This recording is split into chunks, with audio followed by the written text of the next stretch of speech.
Akala ng lahat ay may forever na kay Kailin Alcantara at Kobe Paras dahil mukhang bagay na bagay naman daw ang dalawang ito.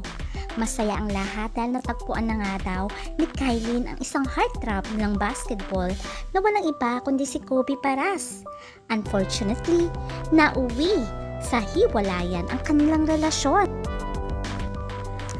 Ayon nga sa balita ni Ogie Diaz, third party sa part ni Kobe Paras. Kaya naman daw hinuwalayan ni Kailin Alcantara dahil nga daw may babae si Kobe. Ano nga ba ang katotohanan dito?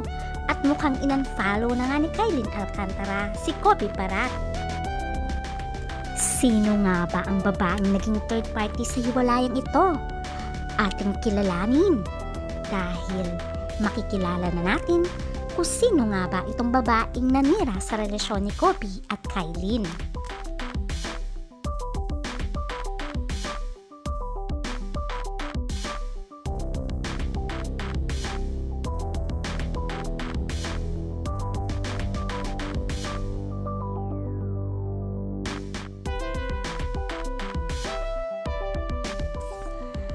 Few weeks ay bali-balita ang hiwalayan ni Kobe Paras at Kailin Alcantara. Pero walang nagsasalita tungkol sa kanila until mag-post si Kailin Alcantara sa kanyang Instagram ng napakalungkot na kanta kung saan dito na nabuo ang spekulasyon na may pinagdadaanan si Kailin. Marami talaga ang nagmamahal kay Kobe at Kailin dahil akala na nga nila ay mauuwi sa forever ang relasyong Kailin Alcantara at Kobe Paras. Dahil kahit sa social media platform ay makikita naman kung gaano sila ka-sweet. Pati nga sa kanilang pamilya ay kilala na ang bawat isa. At dito nga nakakandong pa nga si Kailin kay Kobe na inaawit na naman siya ni Kobe. O diba naman napaka-sweet? Kaya maraming kinikilig sa tambalang ng dalawang ito na sa totoong buhay ay bagay na bagay sila. Dahil sa lakas ng kanilang dating sa fans at ang lakas ng chemistry nila sa public, nagkaroon pa nga sila ng endorsement at mini-series. Kaya naman maraming nagmamahal at dumarami ang mga fans ni Kobe at Kailin. Tatandaan pa nga na nag-celebrate pa nga si Kailin ng kanyang birthday sa US kung saan kasama niya si Kobe at nagbigay pa nga ng surprise party si Kobe. At kahit saan sila magpunta ay makikita ang care at pagmamahal ni Kobe at ganoon din naman si Kailin. Kaya sino naman ang mag-aakalang mauuwi ang relasyon nila sa hiwalayan? Maraming babae ang naiinggit kay Kailin dahil napakagwapo at heartthrob sa basketball itong si Kobe Paras. Pero marami ding mga fans ang nagmamahal kay Kailin dahil sinasabi nila baka masaktan nga ang puso ni Kailin kay Kobe dahil nga pag basketballista ay talagang sweet lover at maraming babaeng maghahabol dito. Pero ang mga fans ni Kailin ay nirerespeto kung anong nais ni Kailin, kung saan siya maligaya. Ang wini-wish lang nila, sana ay tuluyan ng lumigaya si Kailin at mauwi na sa totohanan at kasalan ang kanyang magiging karelasyon. Unfortunately, ang nakakakilig na tambalan ni Kobe Paras at Kailin Alcantara ay nauwi sa hiwalayan. Wala pang ang 2 taon ang kanilang relasyon. At eto na nga, hiwalay na ang dalawa. Unang binalita ni Ogie Diaz na galing daw sa kanyang source na hiwalay na daw talaga si Kailin at si Kobe. Pero ito ay dininay ng ama ni Kobe. Pero unfortunately, tuluyan na nga natuldukan ang haka-hakang hiwalayan dahil mismo si Kailin Alcantara in-unfollow na ng tuluyan itong si Kobe Paras at nag-delete na ng mga larawan. Pero sino nga ba ang babaeng nasa viral video na kasama ni Kobe sa Bali na napaka-sweet nila? Ito ay walang iba kundi si Ryla Tomakin. Siya ay merong Instagram at puro sexy ang kanyang mga photos doon. Pag tinignan mo ang kanyang Instagram sa pangalang Ryla XXX, ay nakafollow si Kobe sa kanyang Instagram account.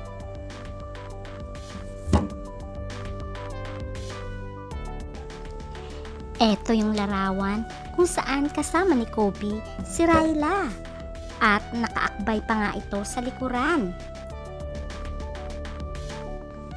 Ang akala ng mga fans ay si Kailin ang kasama ni Kobe na napaka-sweet, yung pala ibang babae. Kaya nga nagparinig ang kapatid ni Kailin. Paano daw mapupunta si Kailin doon? Nasa Pilipinas nga ang kanyang kapatid.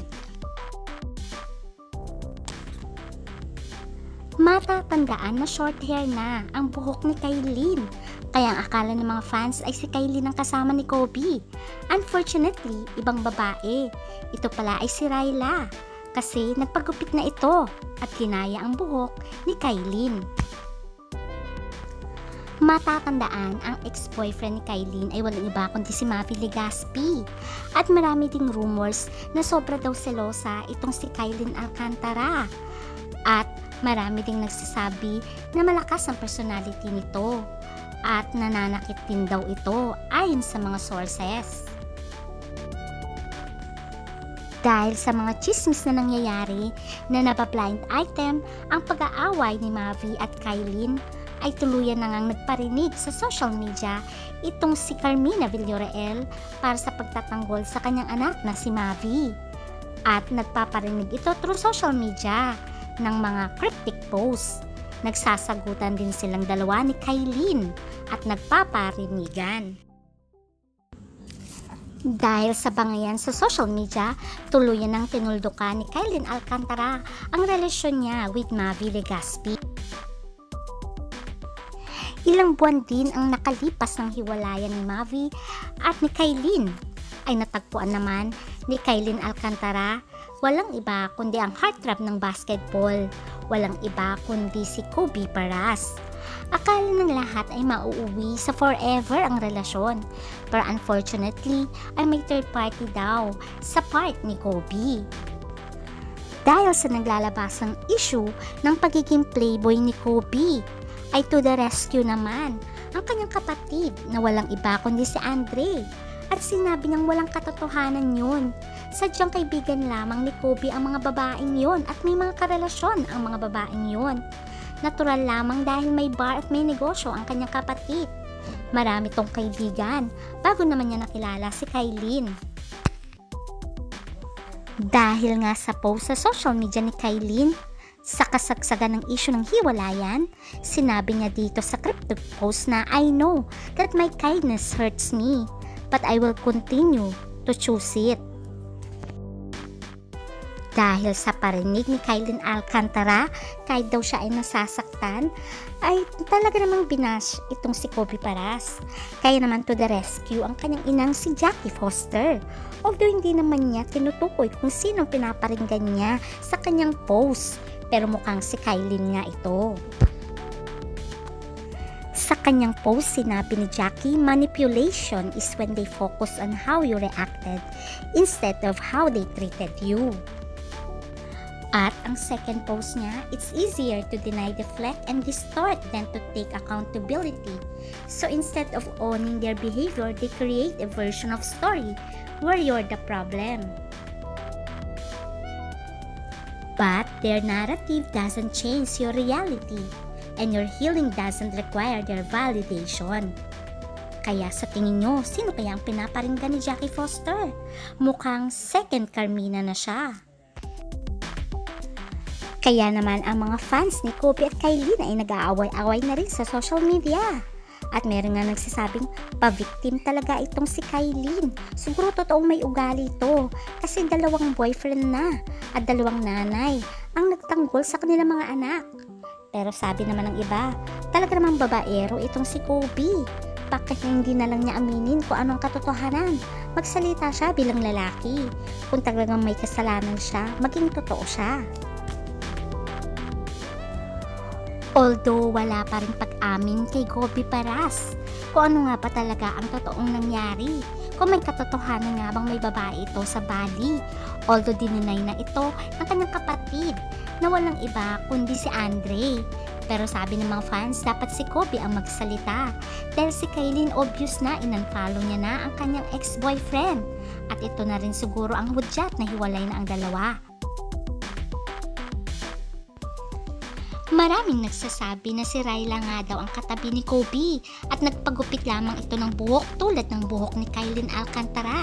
Siya na nga kaya ang third party sa hiwalayang Kobe at Kailin Alcantara. Ating abangan na lang ang susunod na kabanata. For sure lalabas din ang katotohanan. Until next update, bye!